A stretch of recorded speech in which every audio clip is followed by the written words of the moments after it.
Hey, how's it, man? That's better. How are you, brother? Good, how are you? I'm great, man. It's good to finally see you, bro. Yeah. We've been trying to chat the whole morning, man. It's ridiculous. I'm not sure what's happening with this Instagram. I'm not sure. I'm not sure. Maybe it's the overseas situation. I don't know. Yeah, bro. Otherwise, how have you been, man? How's things in Hong Kong? Oh, in Japan. You're in Japan now. How's things that side? Yeah. Well, strange enough, it's still a little bit like winter. It should be spring here at the moment, but it's been very cold of late. Yeah, Until occasionally we've had snow. yeah. Okay. Um, so that's been a new experience. Actually, the one meeting we rode through the snow, which was, it was tough. Yeah. But yeah, really, it's been really good. The people are so respectful, so kind and welcoming, Mm-hmm. and the food's great. Yeah, nice, bro. Got to try a lot of new stuff. Yeah, Great experience. but are you not scared of trying food that you think might make you sick or something like that? No, this place is clean and trustworthy. Yeah. Okay. All right. Cool, man. The what I want to do with this podcast is I just wanted to have a conversation, bro. I just wanted to get to know each other. Obviously, with a lot of racing into it. We want to speak about how you got into racing, like how you were as a kid, and how you fell in love with the sport, and how you came to where you are now. We can just talk and for the people that are gonna watch this later, I just want them to just get lost in the conversation. It's not an interview. I'm not interviewing you. I'm speaking to you as a friend, as a fan. Even we're just having a conversation, bro. So it's not very like traditional. You know what I'm saying? 100%, bro. So yeah, man. Tell me, bro, about your racing career, man. How did you start off in racing? How did it all begin for you? Like when you were a kid, how did it begin, bro? So, obviously, from the beginning, my dad was a jockey. He Uh-huh. was born in the UK. He was apprenticed to Henry Candy, and then at a young age, he moved from Lambourne and went to Belgium and rode in Belgium. And from there, he kind of just went all over the world. He's done well in Mauritius, rode in Malaysia, South Africa, and whatnot. So he obviously, that was the base of how racing started in my family. My mom rode in a few amateur races, so pretty much the same way I started off. Yeah. She rode a 1 or 2 as well. I think she had about 5 rides in the amateur races. And then she took up polocross. So that's another horse side of things. So yeah, I think in general, horses were very involved in my family and in growing up. And just being surrounded by them and being influenced by the industry, I fell in love with horse racing from a young age. And I think I started riding I started off playing polocross initially. That's when I started off riding horse playing. And which club did you play for? Riding became... I played for Mslali, which is a small club in Durban. Oh yeah. Yes, and then from the club route, made KZN and played for the country. Yeah, so you played for South African polocross. Yeah, so it is a small sport. Yeah. So, it's not like making the national rugby side. But you still made like the South African team, which is a big deal, I think. Yeah. So we played in like a tri-nations sort of thing with Zambia and Zimbabwe. And so it was like an all-African cup sort of thing, and our team won it. It was also awesome. So for me, that's like where the groundwork started. And when I became so comfortable riding horses, I think at about the age of 11, I worked my first horse pace work in Port Elizabeth. That's where you're from, right? Yeah. Yeah, so I was born there, but I moved to Durban I must have been in grade 4. I forgot how old you are in grade 4, but that's when I You're moved 10. to Durban. I think I worked my first horse at about the age of 11. I used to fly down during the holidays to Port Elizabeth, and yeah, so I started riding work there in my holidays, and that was like the one thing I looked forward to. I couldn't wait for school holidays just so that I could go ride track work in PE with my dad and with Yvette and the team. Yeah. So yeah, and then I found out about these amateur races, and I was so like excited that when I turned, well, I was just short of 16 at the time. Yeah. But I was pushing to go, and I spent a lot of time with Damon Delpeche, and through him, obviously, Anthony took me to Summerfeld, and at the time, I still had a broken wrist. I broke my wrist playing soccer. Yeah. But it was healing, but it was still in a cot. And at Summerfeld, I was there. I just wanted to watch Anthony ride work, and I was standing there, and at Mike de Kock's yard, and Mr. de Kock was there himself, and Nathan Coxon was working for him at the time, and they put me on with my wrist in a cast. They put me on a bit called Europa Point, who was at the time the champion mare of South Africa. She was really, really good. Yeah. So my first horse I ever worked at Summerfeld, I still had a semi-broken arm, and it was Europa Point. And yeah, unbelievable. Can't believe that. So, and then from there I was like, I've got to find out how to get part of these work riders races, and it just sort of took from there. Everyone knows the story thereafter. But yeah, so a fantastic story. That's where it started, eh? So tell me about your father, bro. What's his name, if you don't mind me asking? Forgive me, man. I haven't actually done my homework, so I might just get a lot of ridicule from the society and the community after this video goes live. So what's your father's name? Carl Hewitson. Correct. And he was obviously well-known jockey back in his day. Yeah, look, he was probably, I'd say, at his most popular in Mauritius because he was second on the log there for 2 consecutive seasons, and he battled his weight. So he was a heavyweight jockey, and you know what? My dad was probably just as talented as I was. I only seen a couple of videos, but I was too young to take note at the time watching him racing. Yeah. I never really sort of realized what was happening when I was at races. But obviously, as I've grown up and looked back, I wish I took more note and understood a bit more, because I've only heard good things. I hear he was an unbelievable rider. He just battled his weight and probably got the best of him, but a natural, a natural talent and race riding is probably where I get my sort of ability from. So yeah, he was a good rider. He's actually, with the whole situation at the moment, with staff and whatnot in Port Elizabeth, he started riding work again. Yeah. So it's been great. I've seen videos of him riding work. Yeah. So that's cool. I can't wait to return home and hop on a horse and ride work with him again one day, because that's where it all started for me. It's crazy how a lot of people in racing are in racing because it's been in the family for such a long time. It's like something that is passed down like through generations and generations. It's something I haven't actually seen that in any other sport. I haven't actually came across something like that, like in soccer, where the father was a great soccer player, and then the son, and then the grandson. You know what I mean? It mostly happens. For sure. Like a lot of people say the bug bites, but it's so true. Because it just seems to happen that whether like someone, my son, for example, one day, or if he can't be a jockey, there's going to be some connection to horse racing, because it's one of those things that it becomes passion, and some sort of involvement always becomes important. Like I could just take the Delpeches for example.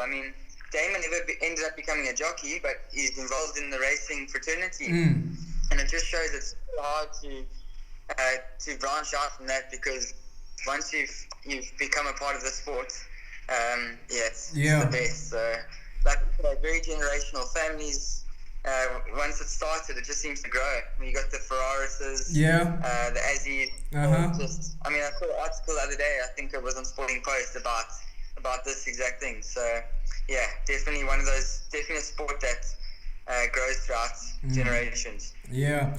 Okay, so once you started writing work, bro, like I said, I didn't do my homework, so I don't really know your story like a lot, like the other guys that are out there that are your proper fans. So after you obviously now started work writing, and then did you get into the academy, or did you carry on work writing for Mike DeCock?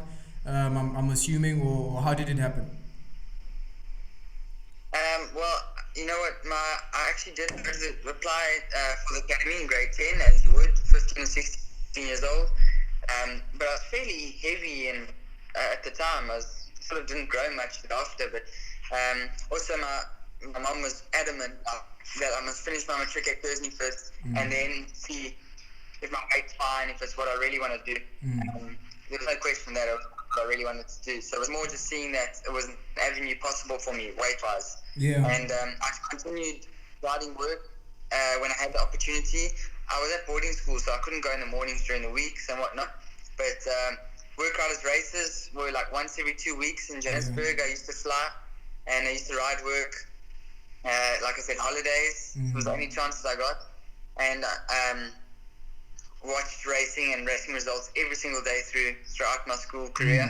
And then once I finished my matric at Kersney College, all systems go weight-wise, and we went and applied for the academy, and officially I joined the 2016 group, started joining the academy in 2016, and 3 months later I rode my first professional race ride as an apprentice. Yeah, and how were the like your friends at school at Kersney when you told them that you wanted to be a jockey? How was their response? I think a lot of people, you know what, they're like, I mean, I was small. Yeah. In comparison, so they were like, oh, cool, Yeah. Good on you, jockey.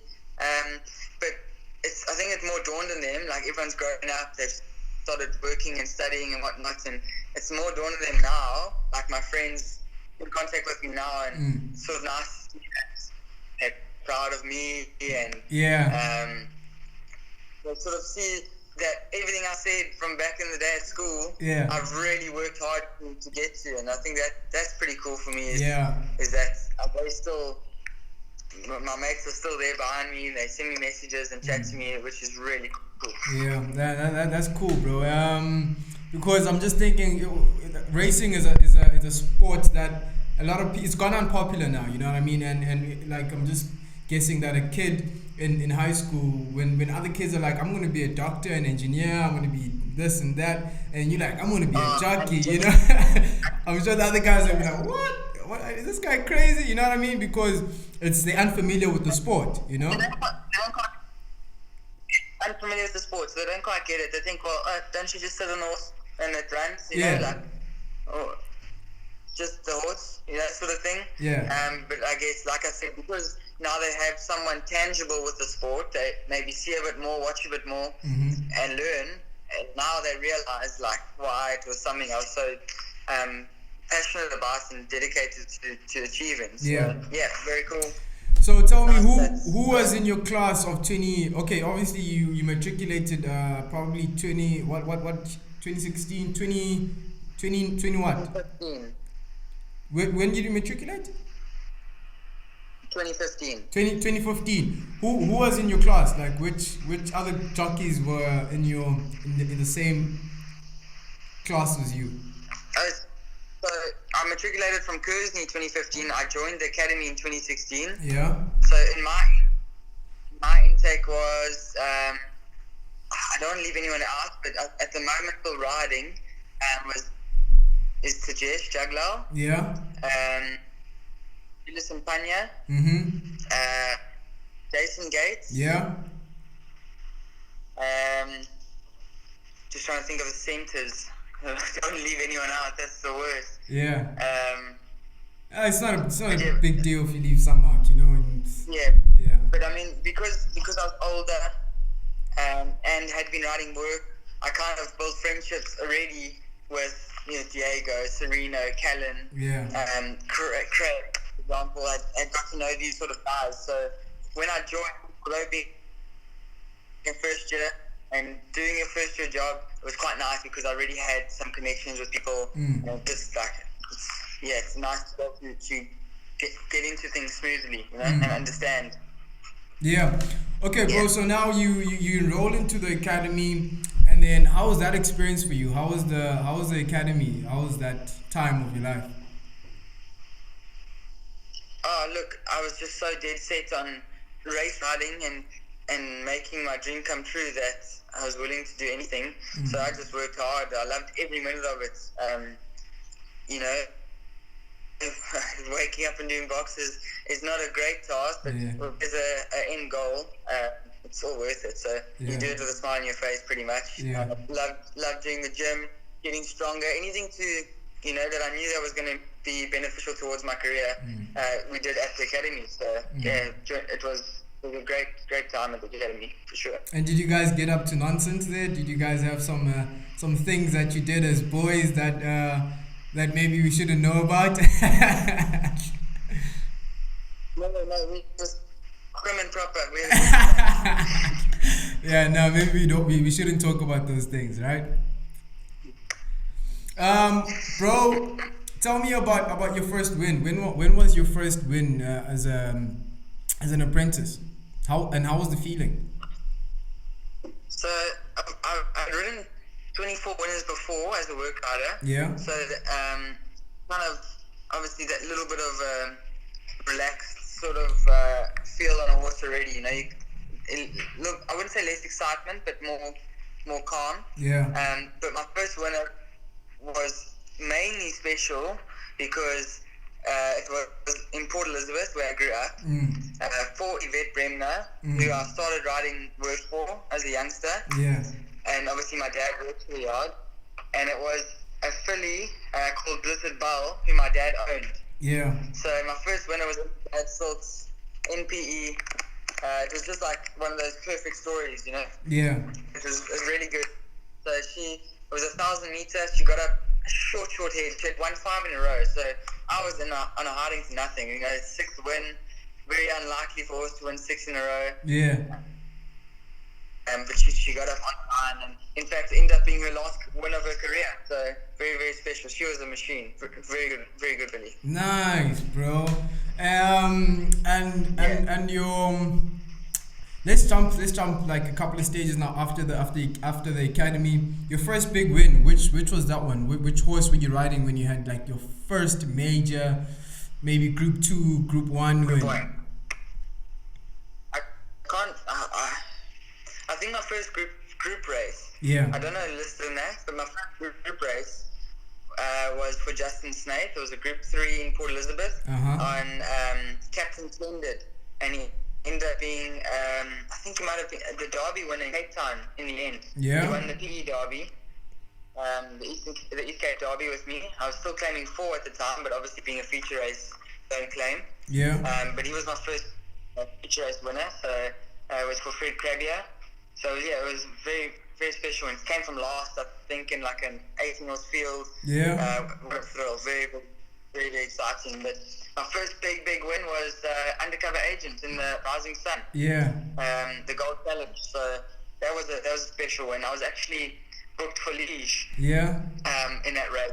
It was a funny story, but the new rules that come in with the barrier trials, that if I hadn't run in 3 months, that I had to have barrier trials in order to run in Durban. So, I mean, day before declarations, I'm confirmed on Liege, and I'm riding Liege in this big race. And unfortunately, Terry got the call that Liege couldn't take part because he hadn't trialed, and the rules. So I was there to start a ride, and last minute, Peter Muscat, who's assistant to Brett Crawford, phoned me up, and he said, "Oh, would you like to ride Undercover Agent?" And I just thought, well, how's my luck, Really scored. So ended up getting an Undercover Agent, and the rest was history. Yeah. And how was the feeling of like crossing the line and the crowd and everything, bro? You know what? Like, it was such a thrill, but at the same breath, it was like a weight off my shoulders because I was winning the championship, but I never won a Group 1. And it's almost like you got to win a Group 1 in your championship year. Yeah. It's one of those things you got to do. Yeah. And everyone says once you've hit the first group one, the gates open and you'll have a few more. Yeah. And when I crossed that line, it was awesome. It was a tough field. And like I say, the whole build up to the race was fantastic, the way things worked out. Yeah. And of course, he's turned out to be a really good horse too. So, and some real good owners, Greg Bortz, Bram Hasty, and they've been big supporters in my career. So it was great to have it for them, and the yard. So yeah, very, very happy. It was a really awesome win, and it started things off for me in terms of big race winners. Yeah, and just tell me, bro, like which win has been your highlight, bro? Whether it was in Hong Kong. We're gonna get to Hong Kong. I want to ask you about Hong Kong and Japan in a few minutes. But like, which win has been the highlight of your career so far, bro? That's probably the hardest question anyone could ask because there's so many wins that are special for different reasons. Yeah. You get onto certain things, like if you're sentimental, your first win, or my 285th win, I think it was when I broke the record. Yeah. On Shenanigans. Then there's our first Group 1 we just spoke about, Undercover Agent. There's some real special ones, but if I had to put my head on the block, Celtic Sea would probably be one of the Group 1s. I'm not even sure which one, but just became a special filly mare to me. And yeah, I just think that when she won, that was probably the biggest thrill personally to me, like emotionally, was one of the biggest wins. Yeah, and just tell me about the emotions of crossing the line first, and that's it right there. I was just thinking about it. I was thinking about Celtic Sea, that it was last year in the July, right? Yeah. Yes, but then I wasn't too sure, and I was like, no, let me not ask him about or say that it was last year, because I wasn't too sure whether it was or not. I'm thinking Cape Town, Durban, or But anyway, just tell me about. I shot a video with Anthony Dalpes the other day, and he spoke about how he used to get fined for raising his arm just before the finishing post by the stripes. And he said this very passionately. He said that if only they understood the feeling of going through that line first, and you've got the crowd, you've got thousands of people going behind you and shouting your name, and the feeling is just incredible. Tell me about that feeling, man. Yeah, well, as Anthony said, if only you could understand. Can't tell you. You gotta do it. So can't tell you much about it, but sometimes, you've seen some crazy celebrations, but you can't judge anybody, because at that time, like, you just have a blank mind, and you just love it. My biggest match in a race, but my biggest was Tilbury Fort in the Summer Cup. I think that was just a thrill, because his prep went perfect. It was like the absolute perfect sort of preparation for a horse to win a big race, and that's what Mr. Taylor is such a master at. But everything just went so perfect, and that race unfolded. And when we hit that line, it was like I stood up and I showed the whip. I've never done anything like that, but it was fun. Can't explain it. Biggest bunch of owners you've ever seen.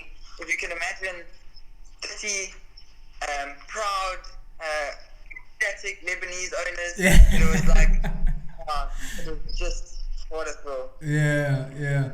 And how's Hong Kong been for you? How was it? So Hong Kong was super tough. Mentally, I think could have broken anybody down, but I was fortunate. I've been through like boarding school and whatnot, and worked really hard to get where I am, and I realized that I'm still young, so I never really let things get to me. It was more like, I always tell myself, like, hey, I'm lucky to be here. Many people wish they could be in my position. I can't fail. There's no such thing as a failure. The fact that I've got you, I just got to keep going. So even though the winners weren't flowing in Hong Kong, I was able to stay positive. I had Hannah there with me, which was great. If I was by myself, it probably would have been really difficult. But having somebody to lean on helped out big time. And there were some real good people in Hong Kong that helped, some of the jockeys I got along really well with, and in general, people involved in the racing fraternity there. Yeah. So, although it was a very negative environment for me in terms of success, I just kept my mind positive, and I thought to myself, maybe things aren't going well statistically, but I can't let that sort of dampen the person I am. Yes. And I wasn't going to change for anybody. So that was my main focus, is that if I just keep going, keep working hard, and stay true to myself, then failure is not an option. 100%. And that's kind of exactly what happened. So although I left there with 3 winners, crazy, people never necessarily had a bad word to say about me, and I'm proud about that. Yeah. And I knew that whatever the next step I take is going to be success. And fortunately, coming to Japan, we hit the ground running a bit. And despite, coming off no confidence, to be able to get going has been really big. I think these victories have been bigger than what they've even seemed, because of where I've had to come from. So, so it's been really good. And like I mentioned to you earlier, Japan's a fantastic place with lovely people. Yeah. And the best thoroughbreds. So, it's been awesome, and I wouldn't have changed anything the way it led up to now. I think it's all happened for a reason. Yeah. Do you think that it was Hong Kong was a test of your mental strength in any way? For sure. Yeah, and you know what, like I said, I ended up riding with no confidence, and so used to going around and no opportunity. Yeah. But it's almost made you take a step back and just point out places where I need to focus and work a little bit more. Yeah. And although it was hard to work on those and see the results, when you start getting on the horses again and you start doing these things and keep focusing, you start to see the results. And I think that whole mental challenge has just prepared me for nothing could sort of break me in a racing situation now, which is important as a career, for your career as a jockey. Yeah, and also as an athlete, you need to be very tough. I think emotionally and mentally, especially mentally, to like you have your downs and you have your lows and you have your highs, and it's things like that. Like when you have your lows, it takes it. That's when now you need to be. You need to keep on believing yourself, because a lot of people might have just lost their confidence and self-esteem. You know what I mean? 100%.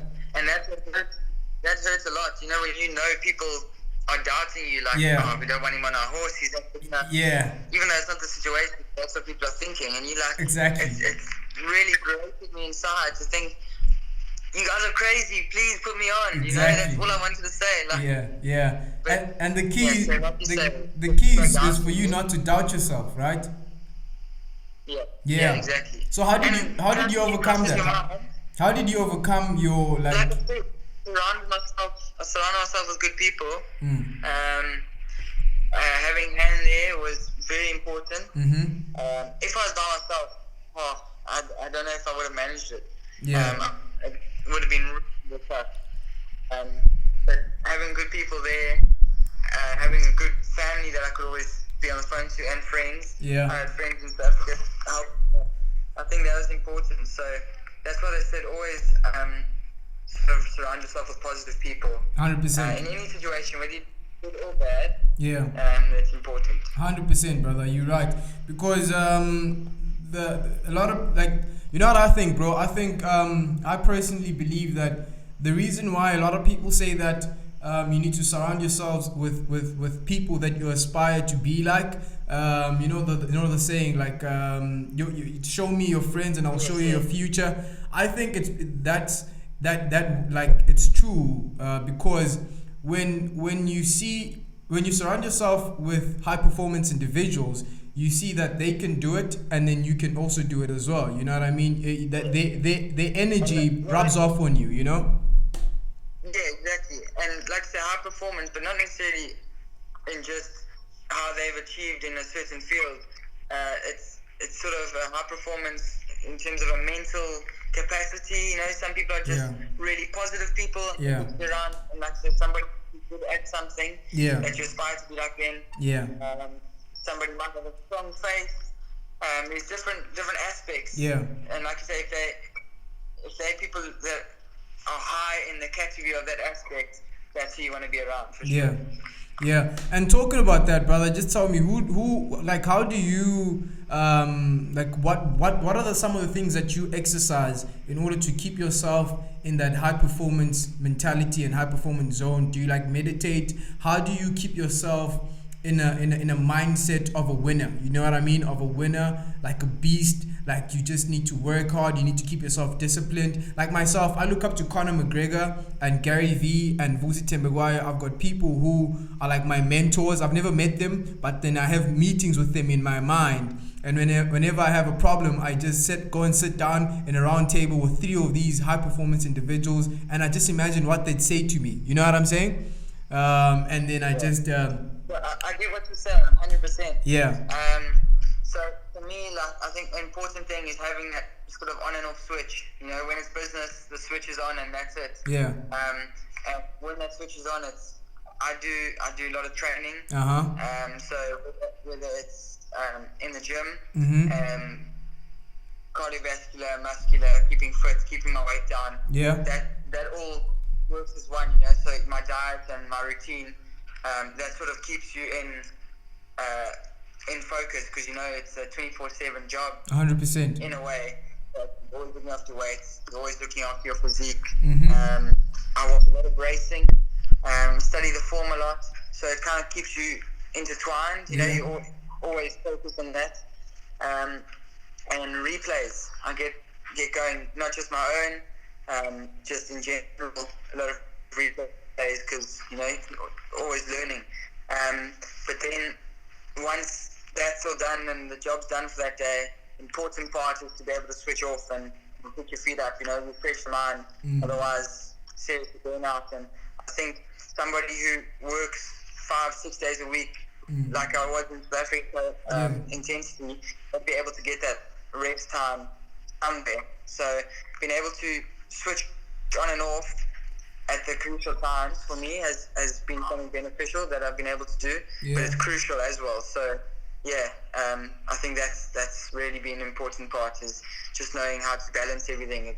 You've got to know how to have that balance. Yeah, I love that you say that. I love that you talking about balance, balancing your work and your life being your friends and your family, and resting and work being your actual work. Because to be honest, myself, I kind of don't like working. Whenever I feel like I'm relaxing too much, I kind of just beat myself up and I say to myself, you need to be working. You know what I mean? So do you think that rest and relaxing is as good and as important as actual working, and it's actually as productive? You know what I'm saying? Like, do you think that relaxing is also productive? You'd rather sort of, and I'm not saying relax and just do nothing. So, it's just about having that mental sort of relax. I guess is the only word I can describe it. But when you work, it's got to be 100%. No point half-hearted. So recharge the batteries and get going again. For me, I'm lucky. I can fall asleep in the drop of a hat. And like when I was so busy in South Africa traveling all the time, it was work, wake up, get to track work, ride track work, take off weights, get to races, succeed at races, drive home, and then boom, feet up, 1 hour, dinner, sleep. And it was just, I was able to sort of put it out of my head, and then next day start and go again. So the main thing was being able to switch off for a bit, and then put 100% into my efforts whenever I worked, or whenever I worked. It's very important. Yeah, and what motivates you, bro? Like, where do you draw your motivation from? Is it do you wanna, like, what motivates you? Is it money? Is it the sport, the love of the sport? What is it? Is it being competitive? What are the things that are just like driving you at the moment? It can be anything. It could be maybe you want to buy that Ferrari in about 10 years. You're gonna get that beautiful house. Like myself. I'm motivated by material things. I think that's the beginning of every journey. You need to first want those material things. Once you get them, then you realize that they don't really matter. But you need to have a goal. You know what I'm saying? So what are your goals and your motivations that are just helping you go? For me, obviously it will become important one day, like when I have a family, for my own family, should I say, and whatnot. But I haven't necessarily had any monetary motivation at all.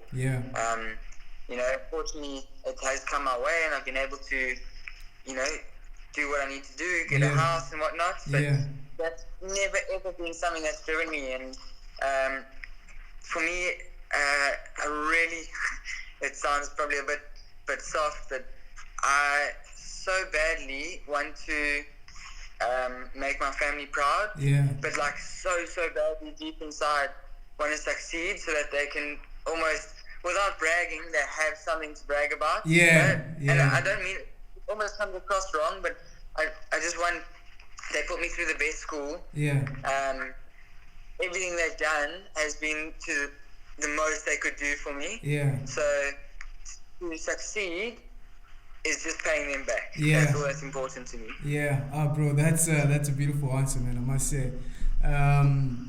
Nice, bro. And tell me, who are some people that you look up to? Who are some people that you find your inspiration from, whether they're in racing or not?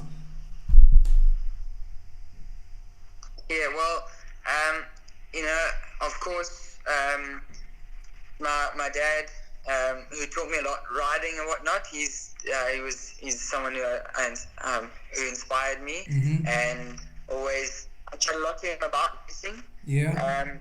For feedback or for constructive criticism. So naturally, he's going to be somebody who inspires me. I think in my whole family in general, like I said, because of where I draw my motivation from, that's obviously something that inspires me. So if I could put them together as one important, somebody I've always looked up to has been Anthony, just because of the whole start of things. Like I explained to you, I used to spend a lot of time with Damon and go to their house. When Anthony would warm up for races, he'd give him his exercise, and I'd sit there in the gym and just watch him pushing the exerciser. And he definitely was an influence to my career. I think he's definitely made sort of some changes that have put me on this sort of path. In terms of an international figure, Frankie Dettori. He's so cliche, but the fact that he does so much for the sport to make the sport recognizable because of who he is and the influence he has on people. For me, that's it's inspiring, because I want to be somebody that becomes tangible with the sport, and that people think, oh, I want to watch horse racing because of Lyle. And I think that's what Frankie is. Despite being a great jockey, many great jockeys, but he ticks a lot of the boxes to promote the sport. 100%. So he's somebody who's been an inspiration. There's so many people that it's really hard, but I'd say that's probably, when you ask me, those are the first people that pop to my mind. Have you met Frankie? I've met him at the international meetings and in Hong Kong. So I have met him, but he's business when it's business. I haven't been there when he's really kicked down and just sort of lay loose. I think I wouldn't keep up. But yeah, he's a thorough professional. Nice, bro. Funny thing, I actually had a dream about him this one time. It was a ridiculous dream. I'll just tell you briefly what happened. So I was dreaming I was at my primary school, but everybody was wearing my high school's uniform, right? It was you know how dreams are. Dreams are very vague. And I'm walking in this corridor, and he's coming with this like entourage of girls and people, and he's like a cool kid in school. And I'm passing him, and he's like, "Hey, Tawanda, how's it going?" I'm like, "What? Frankie knows me?" And he's like, when are you gonna give me my video, bro? And I'm like, don't worry, I'll send it to you in a week. You know, that's just some crazy thing. I think it was because I was watching a lot of his videos on YouTube. So yeah, bro. One question I want to ask you is, okay, it's like a Cristiano Ronaldo or Messi type of thing, but I want to ask you, Marcus or Delpesh?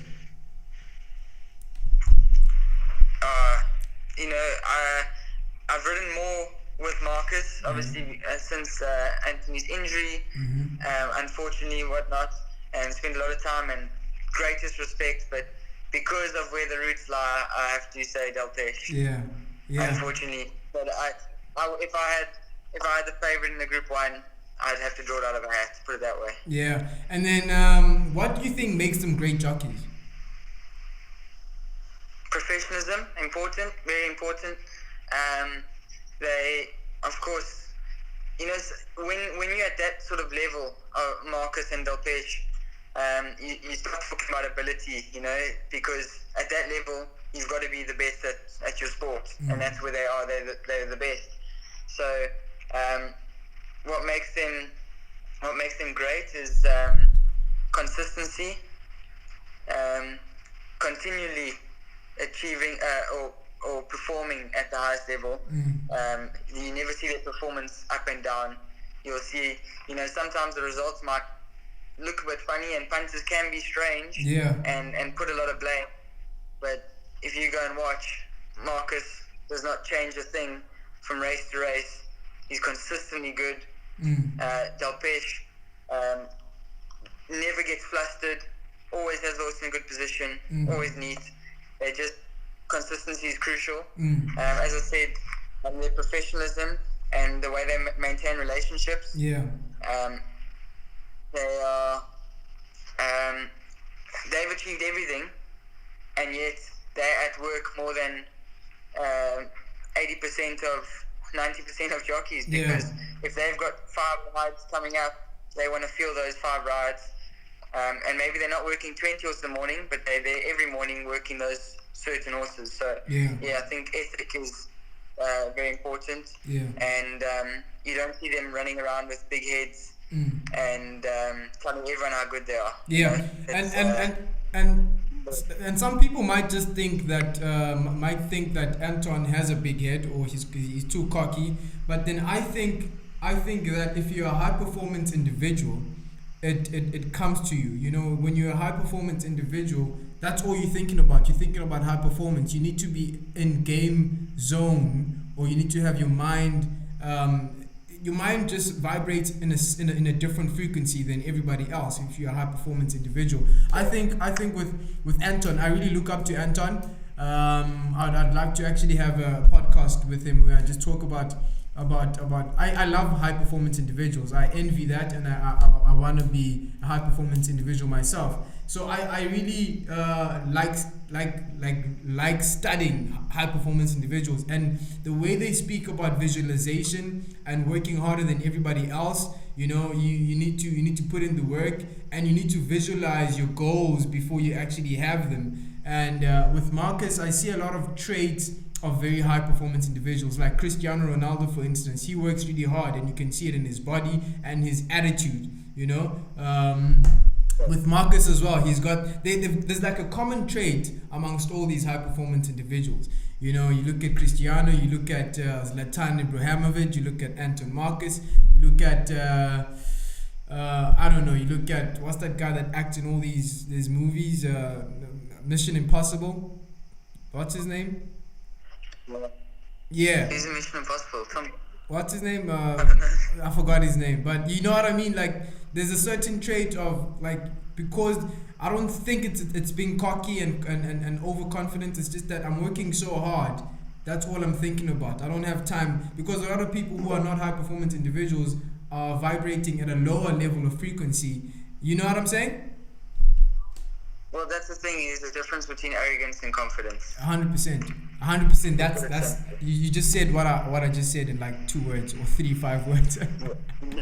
So, bro, are you spiritual in any way, or do you like meditate and stuff like that, just to get your mind in the right zone, in the right, place.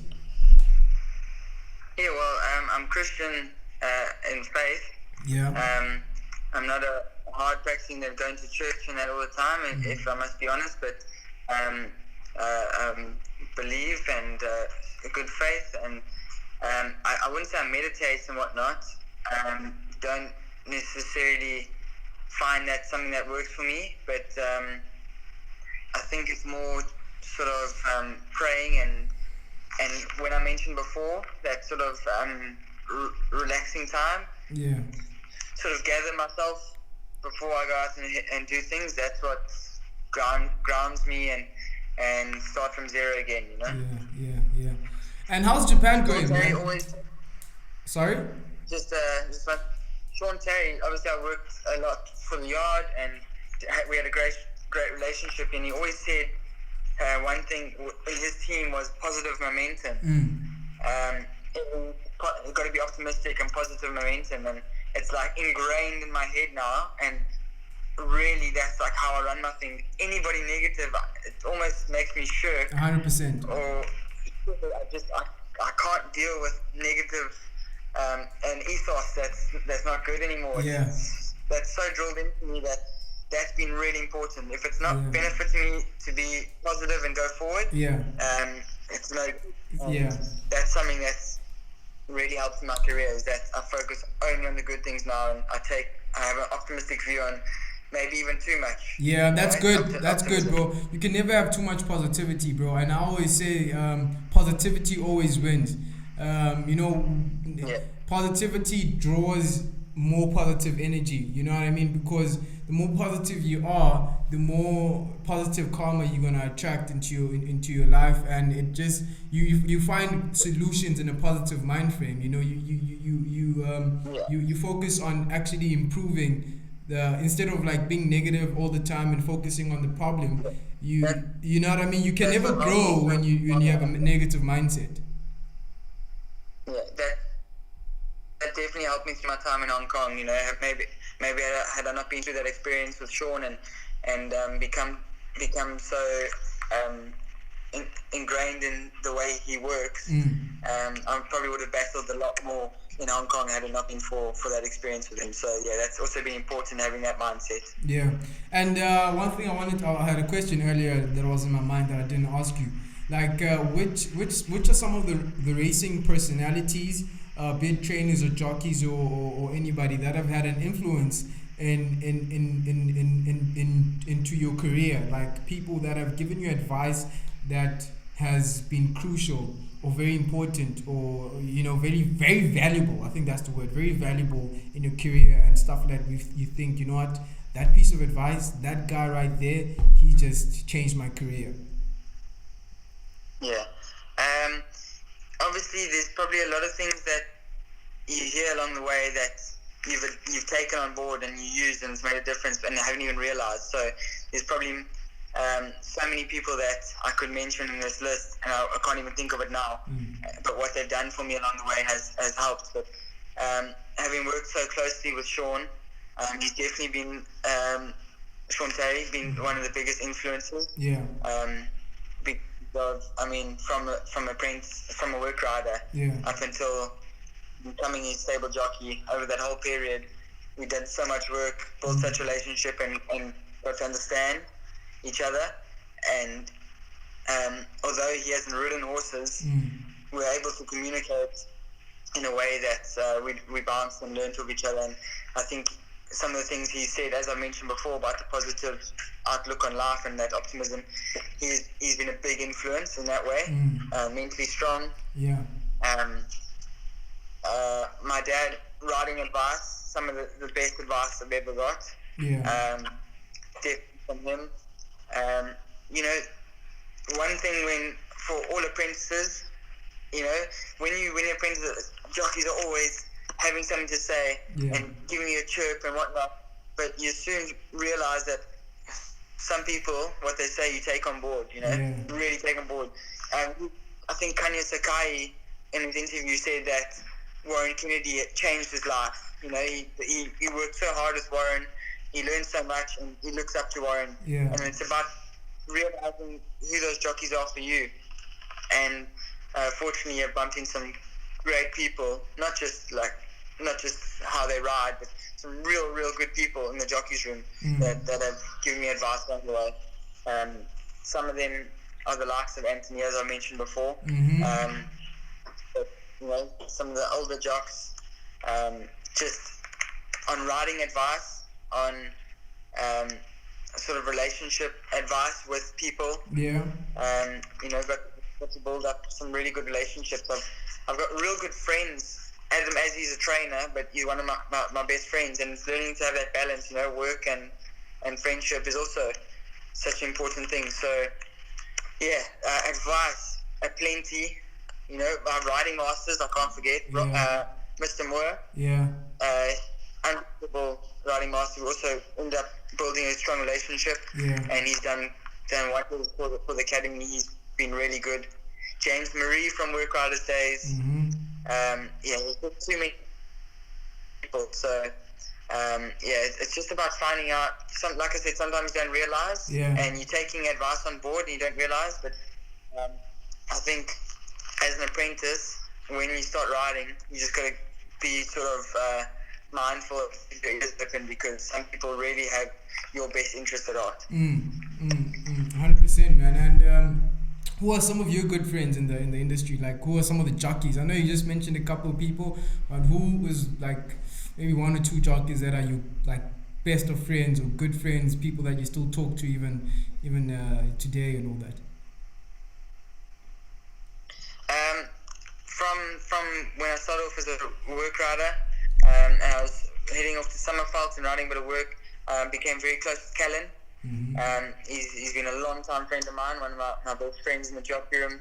Got to know Diego very well from Work Riders Days, and we sort of also go back a long way. But everyone in my sort of, I find that in my sort of age group, we all really are dynamic and get along really well, which I think is important. It creates a good ethos in the jockeys room, and there's not one person I could say much of a bad word about. So very fortunate to spend time with such good people in the jockey room, and having sort of achieved while keeping my head on my shoulders, I gained that respect from the older jockeys, and it's nice to be able to sort of have them as friends. I get along really well with a lot of my seniors, which is great, and that then goes on to the trainers as well. When I started off, I was almost nervous to speak or give feedback, but once I get that respect, build those relationships, and it's great. And some of my best friends in the industry, like I mentioned, Adam Mazzi, he's 10 years older than me, and we're like thick as thieves, So my best friends are in the industry, and it just shows what a good industry we're in. Yeah, nice, bro. That's interesting, man.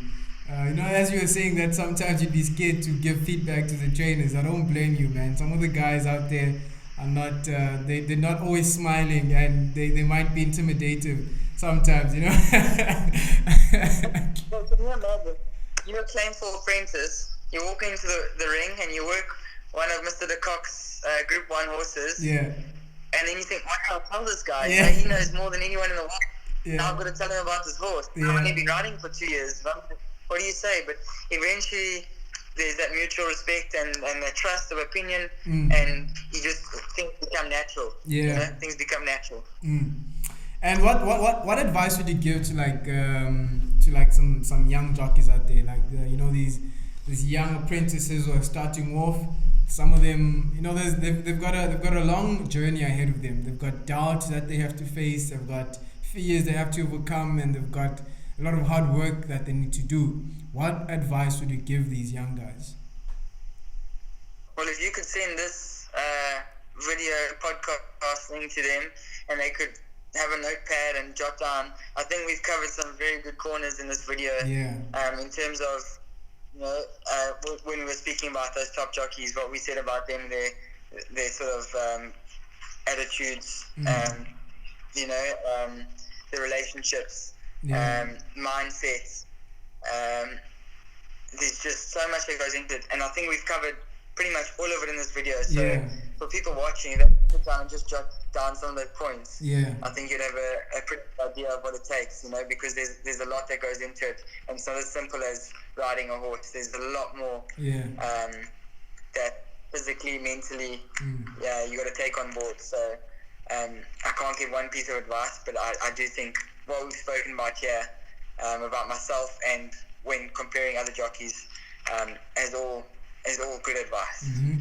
Okay, bro, before we end, I just want to ask you, man, when are you coming back home? You know, everybody wants to see you again. You know, we all miss you back home. Well, let me tell you, I've loved my time overseas, and like I said, Japan's amazing, and I hope to come back every year. Would be ideal if I can qualify. But I'm missing home so much. I think you start missing the people a lot. I'm really miss getting that Turpentine jockey room and the banter with the boys and riding in the morning for Mr. Terry and stressing about getting someone else, you know? I really miss all that, and I look forward to coming home. So let's hope this virus situation gets done pretty quick. Because I'm supposed to be back on the 8th of May, officially returning to South Africa. So I really hope things can be back on track, and I'm there from the beginning of champion season in Durban. And how are things in Japan? How's riding there going? Oh, it's going really good, you know. I've had so many seconds, and I've had equivalent 10 seconds. And if you turn those into winners, I would be on 20 winners by now. So it just shows those marginal differences. It can be frustrating, but it's been really good. You know, I've ridden 4 weekends now to rack up these winners, and had a Group 2 winner, which is fantastic. Got some Group 1 rides coming up, and it's been great. You know, it's a completely different racing style and setup to anywhere else in the world. But I think that's what's, you know, when you have these experiences, what makes you a better jockey. So it's incredible, and the horses are amazing. There's not a bad word I could say about the racing industry. What's different though? What are some differences that you've noticed?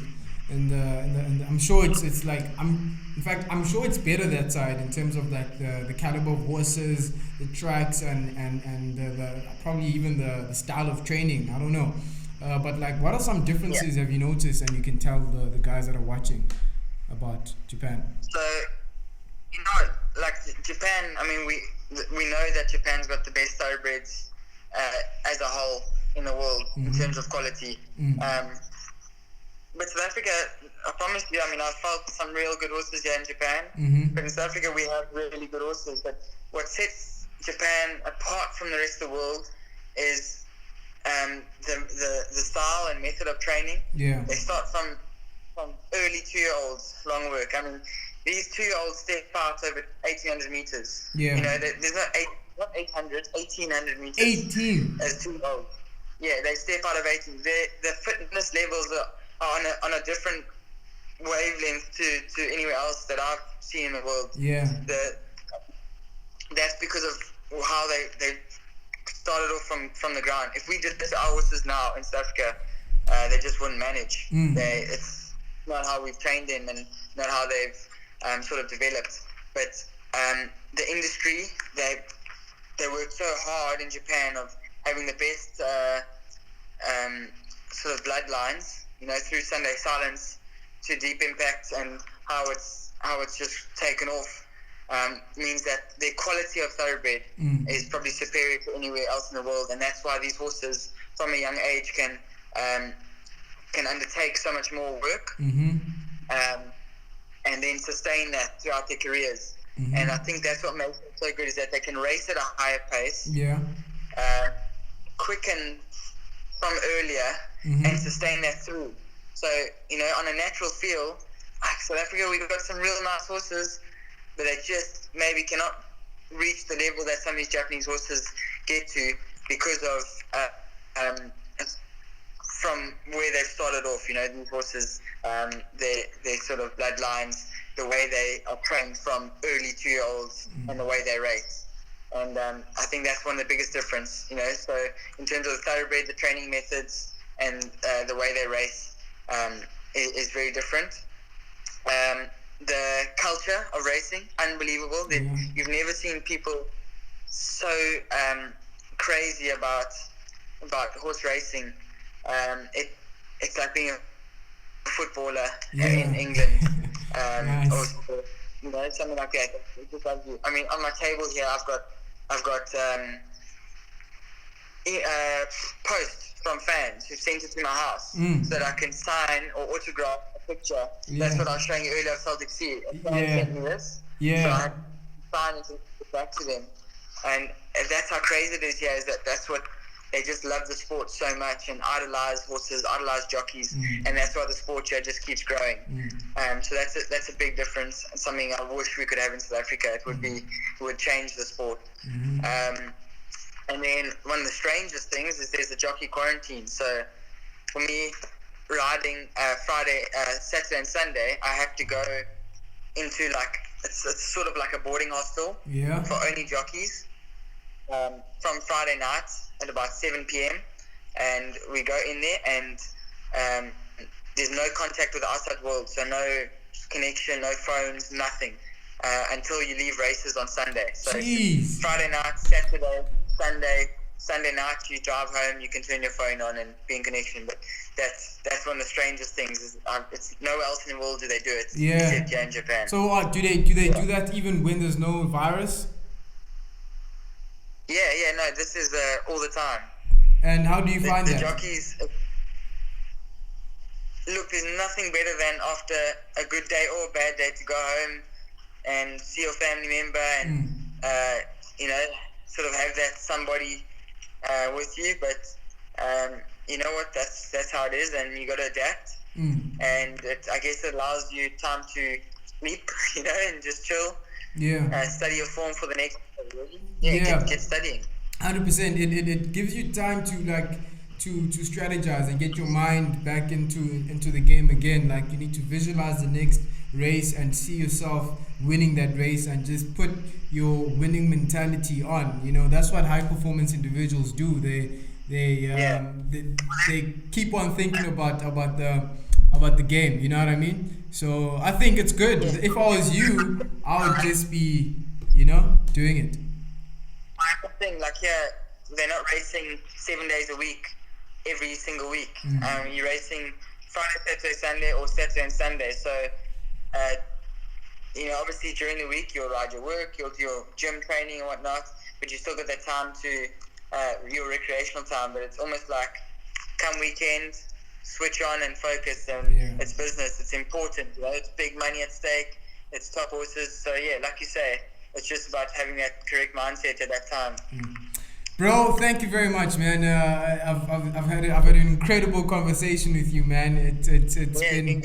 It's been interesting, man. And I just want you to know that I envy you, bro. I envy your winner's mentality, your high performance individual character, and your spirit and your energy is good, man. You're very humble, and it's something that we can all adopt, and something that we can all adopt. Yeah, that's the word that I can use. You motivate me in many ways, bro, and many other people out there draw inspiration from you as well. Like the young jockeys aspire to be like you, man, and you're inspiration to a lot of people, bro.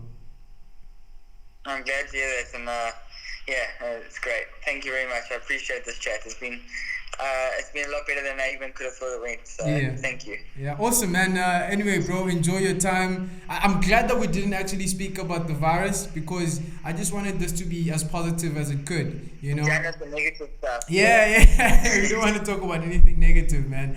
But stay healthy and stay safe, bro. You too, man. Thank you, Lyle. Cheers, brother. Cheers, brother. Bye. Cheers.